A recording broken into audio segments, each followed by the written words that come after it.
Hello दोस्तों, welcome to our channel. तो बहुत ही ज़्यादा बड़ी गुड न्यूज़ आप सब लोगों के लिए सामने है, लेकिन इससे भी ज़्यादा बड़ी गुड न्यूज़ ये है कि इस बार जीडीसी से एएलपी बनना इतना ज़्यादा आसान है।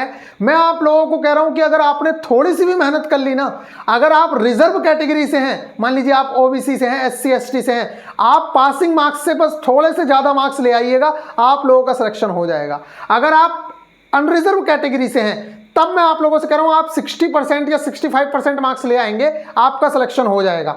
ये मान के चलिए कि बहुत बहुत ज़्यादा आसान है और आप लोगों के लिए 60% नंबर लाना बिल्कुल खेल है। अगर आप अभी ग्रुप डी से सिलेक्ट होकर गए हैं तो मैं आप लोगों से कह रहा हूं आप निश्चित तौर से अगर आज पेपर दे दो तब भी आप 60% मार्क्स लेके आ जाओगे, क्योंकि ग्रुप डी का पेपर और एएलपी का जैसा पेपर होना है आपका शायद सीबीटी 2 नहीं होने वाला है। सीबीटी 2 मतलब पार्ट बी वाला पेपर नहीं होने वाला है, सिर्फ एक पेपर होगा, वो भी पार्ट ए वाला, जिसके अंदर बेसिक साइंस एंड इंजीनियरिंग है और बाकी सारी चीजें हैं जो आप लोगों ने देखी है, मैथ्स है, रीजनिंग है, जीके है। तो वो सारी की सारी चीजें कॉमन है और ये सारी की सारी चीजें आप पढ़ के जा रखे हो। बात करें बेसिक साइंस एंड इंजीनियरिंग में तो 2-3 क्वेश्चंस इंजीनियरिंग ड्राइंग के, 1-2 क्वेश्चंस आपको इन्वायरमेंट के, और इन्वायरमेंट आपने पढ़ा है, ऐसा नहीं है कि कुछ अलग से आ रहा है, या एक आध क्वेश्चन आप लोगों को फायर एंड सेफ्टी से देखने को मिलेगा।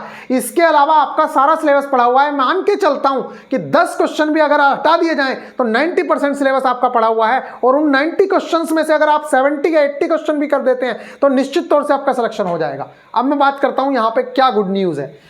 सबसे पहली बात तो यह है कि आप लोगों को जीडीसी की तैयारी के लिए बिल्कुल भी घबराना नहीं है।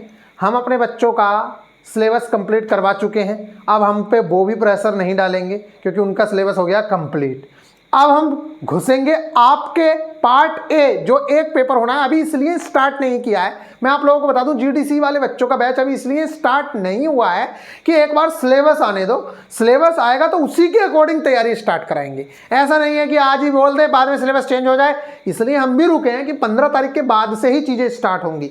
तो आप इस बात को मान के चलिए कि 15 के बाद से ही सारी चीज़ें होंगी। दूसरी चीज़, साइको की आपको बिल्कुल टेंशन नहीं लेनी है कि हम पटना कैसे जाएंगे, हमारी तो नौकरी है, हम कैसे आपको कुछ घबराने की जरूरत नहीं है। आपको घर बैठे वो तैयारी करा दी जाएगी, आपको कहीं जाने की जरूरत ही नहीं है, कुछ भी करने की जरूरत नहीं है। आप बस डेली 2 से 3 घंटा दीजिए, निश्चित तौर से आपका सिलेक्शन श्योर है। और एएलपी में तो मैं आप लोगों को कह रहा हूं कि इतना आसान सिलेक्शन लेना कभी नहीं है जितना आप लोग अभी ले लोगे। डायरेक्ट रिक्रूटमेंट में सिलेक्शन लेने में हालत खराब हो जाएगी, और जितने लड़के ट्रैक मेंटेनर में लगे हैं आप लोगों के पास इतनी बेस्ट अपॉर्चुनिटी है, ये इतनी बेस्ट अपॉर्चुनिटी है। अगर आपके पास आईटीआई भी नहीं है, डिप्लोमा भी नहीं है, तो आप गार्ड में जाइए, दूसरी जो पोस्ट आ रही है उसके अंदर जाइए। लेकिन जिसके पास आईटीआई डिप्लोमा है उससे ज़्यादा बेस्ट तो है ही नहीं, क्योंकि जो 3 पोस्ट आ रही हैं एएलपी, टेक्नीशियन, जेई, तीनों की तीनों पोस्ट के अंदर टेक्निकल क्वालिफिकेशन चाहिए। एएलपी बनना आसान इसलिए है क्योंकि एएलपी है 1900 ग्रेड पे की जॉब।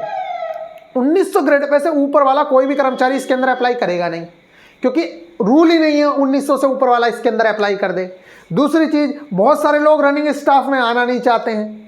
उससे भी इंपॉर्टेंट बात, A1 मेडिकल नहीं होता है। फिर उससे भी ज़्यादा इंपॉर्टेंट बात, आप सिर्फ लिमिटेड बंदे हो, ज़्यादा बंदे हैं नहीं, आप ही लोग हो जो हो, क्योंकि देखिए 1900 से नीचे 1800 ग्रेड पे ग्रुप डी ही होता है। अब ऐसा तो है नहीं कि कोई 2400 ग्रेड पे का बंदा 1900 ग्रेड पे भरेगा, भर ही नहीं सकता है। अगर वो भरना भी चाहे तब भी नहीं भर सकता है।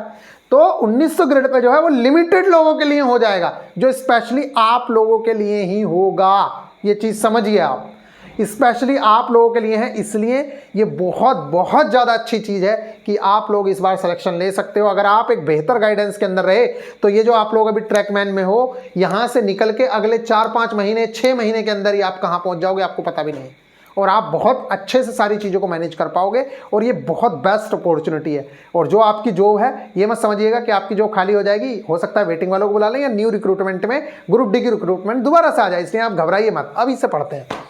यहाँ पे बोला है अन्य जोन में भी आवेदन कर सकेंगे रेलकर्मी, आरआरबी जीडीसी में प्रावधान लागू होने के आसार।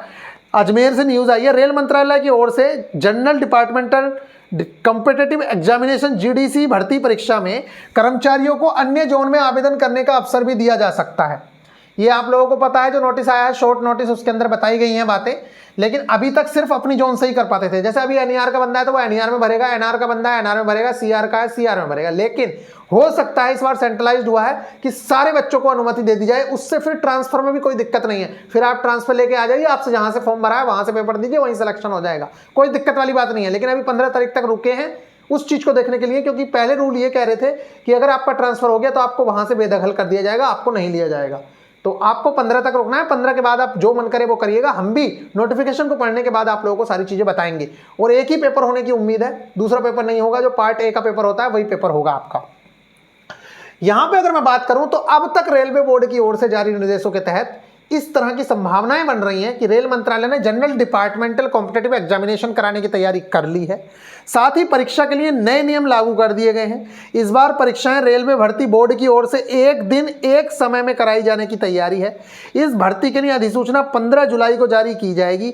माना जा रहा है कि इस भर्ती में भरे जाने वाले पदों की जानकारी देने के साथ ही परीक्षा में शामिल होने की योग्यताएं रखने वाले कर्मचारियों को अन्य जोन में आवेदन करने का भी अवसर दिया जा सकता है। ये बहुत इंपॉर्टेंट चीज है। अगर ये चीज होती है तो फिर आप लोगों को ट्रांसफर लेने में भी दिक्कत नहीं है, आप अपना म्यूचुअल ट्रांसफर लगा सकते हो, कोई भी बड़ी बात नहीं है।